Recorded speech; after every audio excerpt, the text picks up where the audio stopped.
Good afternoon friends, आपका स्वागत है गवर्नमेंट जॉब 70 मिनट्स चैनल के दूसरे वीडियो में। दोस्तों, कल हमारे वीडियो का टाइटल था इंट्रोडक्शन 1। आज के हमारे वीडियो का टाइटल है इंट्रोडक्शन 2। आज का वीडियो देखने से पहले बहुत ज़रूरी है कि हम कल का वीडियो भी देखें। इंट्रोडक्शन 1 में दोस्तों हमने गवर्नमेंट जॉब क्या होती है, इसकी इम्पोर्टेंस क्या होती है, प्राइवेट सेक्टर से किस तरह ये अलग है, इस चैनल के उद्देश्य के बारे में बात की थी। आज उसी क्रम को दोस्तों हम आगे बढ़ाते हैं। दोस्तों, हर गवर्नमेंट एग्जाम में जनरल स्टडीज में या जीके में काफी सारे सब्जेक्ट होते हैं, जैसे पॉलिटी बोले तो हमारी राज व्यवस्था, कैसे सरकार चलती है, कैसे सरकार बनती है, देश में सिस्टम क्या रहता है। इकोनॉमिक्स, जिसमें बजट, बैंक्स, इन्फ्लेशन, बहुत से टॉपिक होते हैं। सोसाइटी हमारा एक टॉपिक होता है दोस्तों हर एग्ज़ाम में, जिसमें कास्ट सिस्टम, दहेज, डावरी, हमारी कुप्रथाएं, बहुत से अलग अलग टॉपिक्स पर बात होती है। करंट अफेयर्स दोस्तों हर एग्ज़ाम का एक बहुत इम्पॉर्टेंट हिस्सा होता है। हिस्ट्री एक बहुत इम्पॉर्टेंट हिस्सा होता है। ज्योग्राफी हर एग्ज़ाम में होता है। साइंस टेक के बिना तो कोई एग्ज़ाम पूरा होता ही नहीं है। एनवायरनमेंट की इम्पोर्टेंस भी बढ़ती जा रही है, तो ये भी हर एग्ज़ाम का हिस्सा बन रहा है। इतने सारे सब्जेक्ट्स को देख के हम लोग डर जाते हैं दोस्तों, क्योंकि पहली बार कॉम्पिटिटिव एग्ज़ाम की तैयारी में ऐसा होता है जब स्टूडेंट के सामने इतने सारे सब्जेक्ट होते हैं और जिनका कोई सिलेबस भी हमें पता नहीं होता, और पता भी होता है तो सिलेबस के बाहर या हर विषय पर क्वेश्चन पूछे जा सकते हैं। तो ये देख के हम लोग बहुत डर जाते हैं दोस्तों यहाँ पे मेरा कुछ कहना है। जब हम आदि मानव प्रिमिटिव की तरह रहा करते थे तो दोस्तों कोई सब्जेक्ट्स नहीं थे। ये सब्जेक्ट्स तो हमने बनाए हैं, सब्जेक्ट्स तो इंसान की ईजाद है। प्रकृति में तो केवल ज्ञान है, और वह ज्ञान बड़ी सरलता से दो हिस्सों में बांटा जा सकता है। पहला कॉन्सेप्ट यानी समझने की चीज़, दूसरा फैक्ट यानी याद करने की चीज़। दोस्तों, जितना भी ज्ञान है प्रकृति में, उसको हम कॉन्सेप्ट और फैक्ट्स में बांट सकते हैं। दोस्तों, इन कॉन्सेप्ट और फैक्ट के भी हम दो हिस्से कर सकते हैं। पहला स्टैटिक मतलब स्थिर, यानी फेविकॉल का मजबूत जोड़, जो एक बार याद कर लिया तो वो बदलेगा नहीं, उसको परमानेंट याद रख सकते हैं हम। इसको हम स्टैटिक यानी स्थायी ज्ञान के रूप में समझ सकते हैं। ये कॉन्सेप्ट भी हो सकते हैं और फैक्ट भी हो सकते हैं। दोस्तों, ज्ञान के दूसरे हिस्से को हम डायनामिक या करंट के रूप में वर्गीकृत कर सकते हैं। डायनामिक या करंट का अर्थ है जो बदल रहा है, और हमें उस बदलते हुए ज्ञान को याद रखना होगा। उदाहरण से समझते हैं दोस्तों, जैसे स्टैटिक ज्ञान का एक प्रकार हो सकता है कि अमेरिका में राष्ट्रपति का चुनाव कैसे होता है, भारत में राष्ट्रपति का चुनाव कैसे होता है।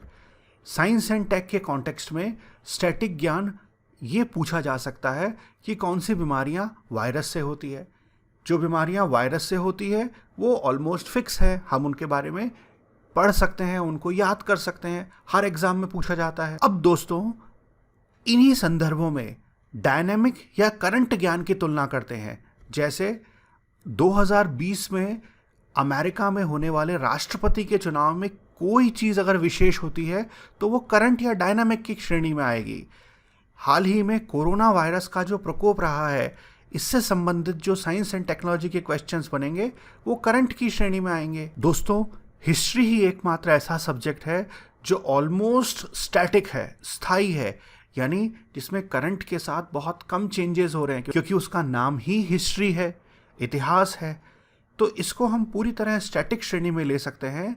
इसके अलावा दोस्तों, बाकी सारे विषय जैसे polity, economy, social issues, current affairs, geography, science and tech, environment, इन सभी में करंट का कोई ना कोई हिस्सा ज़रूर होता है। एग्ज़ाम की तैयारी में स्टूडेंट्स एक बहुत बड़ी गलती ये करते हैं कि स्टैटिक पोर्शन पे कमांड किए बिना वे करंट के पीछे भागते हैं। दोस्तों, आप ही बताइए कि स्टैटिक पोर्शन तो फिक्स है मतलब उसमें बदलाव नहीं हो रहा है। अगर उस पर एक बार कमांड कर लिया जाए तो वो हमें हमारी सफलता तक हमेशा हेल्प करेगा। लेकिन करंट पोर्शन तो प्रतिपल बदल रहा है, और इस पर कमांड करना भी मुश्किल होता है क्योंकि ये बदल रहा होता है। इसमें क्वेश्चंस को प्रिडिक्ट करना भी मुश्किल होता है। तो क्या किसी भी समझदार स्टूडेंट को स्टैटिक पोर्शन पे कमांड किए बिना करंट पर बहुत समय वेस्ट करना चाहिए? निर्णय आपको लेना है दोस्तों, आपने बदला और दृश्यम जैसी फेमस मूवीज़ तो ज़रूर देखी होंगी। ये सस्पेंस थ्रिलर है।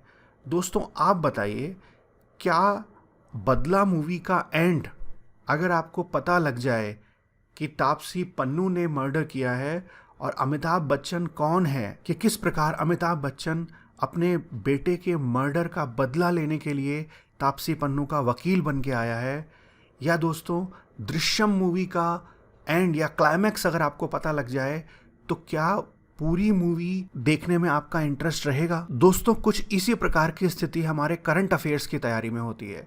आर्टिकल 370 को हटाया जाना या जीएसटी लागू किया जाना, इतनी बड़ी घटनाएं हैं जिस पर जानकारी देने के लिए हमारे अखबारों में सैकड़ों आर्टिकल्स छपे हैं।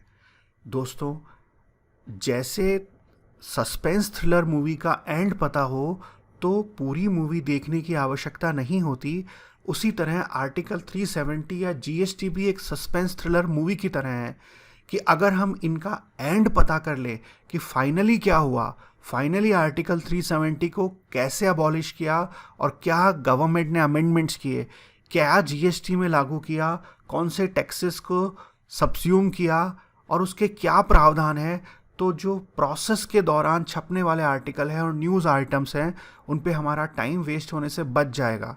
बहुत सारे स्टूडेंट्स ये गलती करते हैं दोस्तों कि वो इन मूवीज़, कौन सी मूवीज़, आर्टिकल 370 या जीएसटी की मूवीज़ की हर एपिसोड को देखते हैं, हर चरण को देखते हैं। अरे जब हमें पता है कि इसका एंड हम पढ़ लेंगे तो हम अपना टाइम क्यों वेस्ट करें? दोस्तों, आपको इसका ध्यान रखना है ताकि आपका टाइम बच सके। दोस्तों, जैसा मैंने आपको पहले भी बताया कि इस चैनल का उद्देश्य आपको डिटेल में सारे टॉपिक पढ़ाना नहीं है, बल्कि आपको सोचना सिखाना, मुश्किल से मुश्किल टॉपिक जो आप किसी और माध्यम से नहीं समझ पा रहे हैं, उसको बड़े सरल शब्दों में समझाना है। तो दोस्तों, इसी क्रम में सबसे पहले हम Indian polity, economics, social issues और करंट अफेयर्स, इनसे संबंधित कुछ वीडियोज़ डालेंगे जो कि आपके डे टू डे के डाउट्स हैं। ये सारे डाउट्स मुझे स्टूडेंट से मिले हैं। इन विषयों से संबंधित दोस्तों आपके कोई भी डाउट्स हों तो आप चैनल पे डालिए, उन पर जल्दी से जल्दी वीडियो बनाकर अपलोड किया जाएगा। और दोस्तों, चैनल को सब्सक्राइब करना और बेल आइकन को प्रेस करना ना भूलें, क्योंकि इसी तरीके से हमारी दोस्ती आगे बढ़ती रहेगी। दोस्तों, सोचते रहिए और मुस्कुराते रहिए, क्योंकि सोचना और मुस्कुराना दोनों बहुत ज़रूरी है। मिलते हैं दोस्तों अगले वीडियो के साथ।